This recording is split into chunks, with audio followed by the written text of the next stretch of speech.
as Ashley said, I work closely with the youth, and I work with a lot of people. And one of the most important things you have to remember about the youth today, and I think it's an important lesson for everybody, is that you have to treat them with the utmost respect and give them the best knowledge that you have, because they're the ones that are going to select the home that you're going to be going in.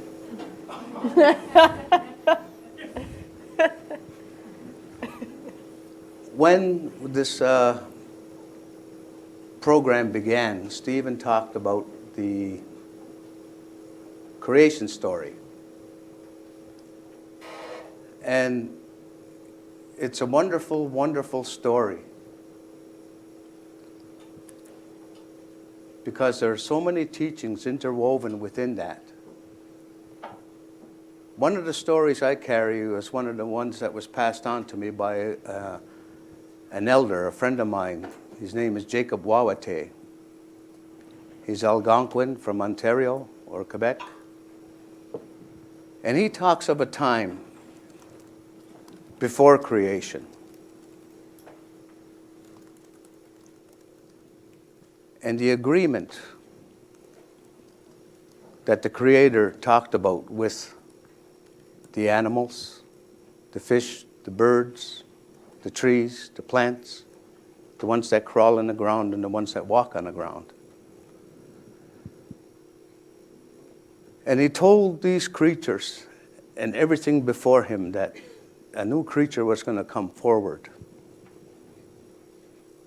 And that creature, he said, is here to restore balance, to put balance in nature. And this was in the fall, when this great council of all creation met.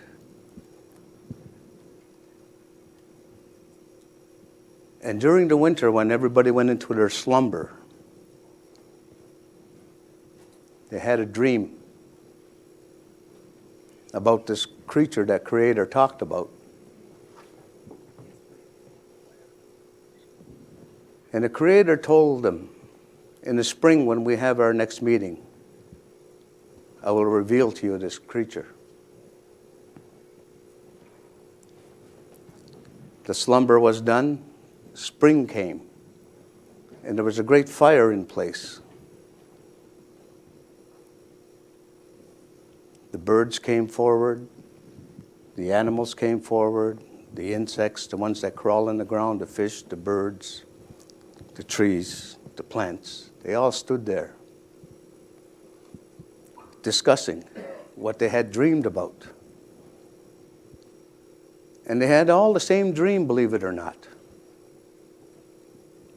And as each one spoke of their dream about this creature that Creator was talking about,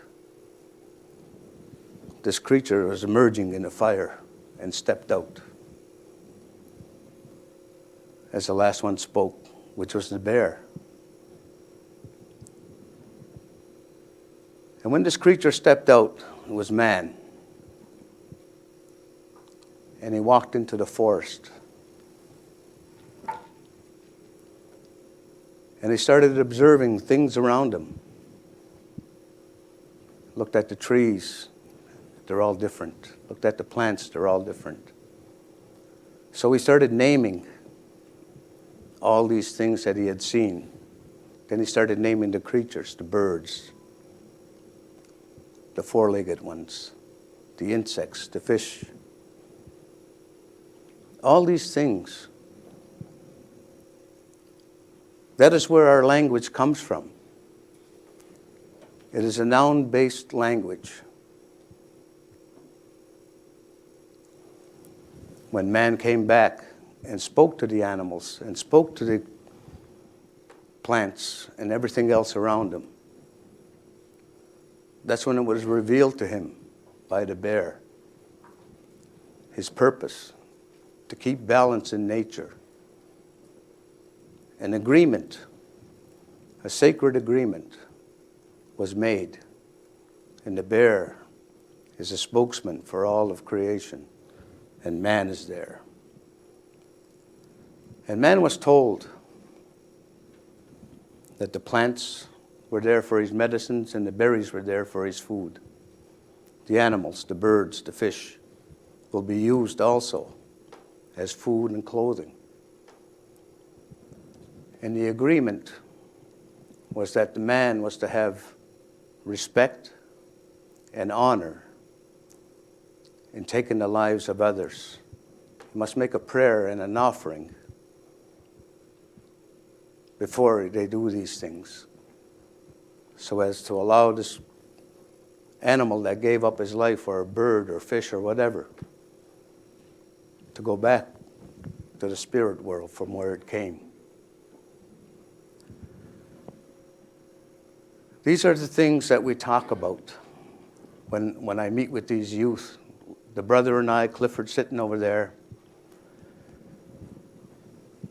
Every Thanksgiving weekend in October, we have a feast in the highlands where we have people from Parks Canada, DNR, RCMP, DFO, and all our communities. And they celebrate this ancient agreement with the moose, because the moose provides so much for us.